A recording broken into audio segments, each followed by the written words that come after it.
Al di là della responsabilità dei paesi europei sulla ridistribuzione dei migranti, che cosa vi preoccupa dell'atteggiamento verso questa situazione?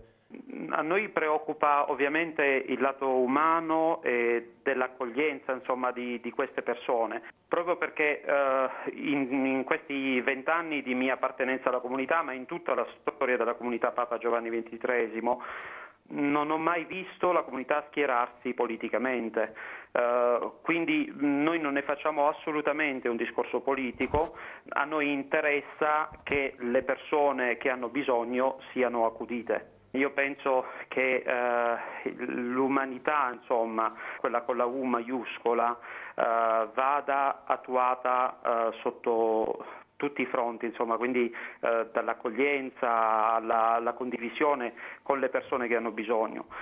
Di fatto noi comunque come comunità abbiamo già organizzato i cosiddetti corridoi umanitari, quindi altre maniere per, così come si dice, no? Rimaniamo umani, per rimanere umani ci sono. La comunità Papa Giovanni XXIII si è dato disponibile ad accogliere i migranti. Nel vostro caso, se ci fosse questa possibilità, sareste d'accordo, disponibili? C'è spazio anche qui sul nostro territorio?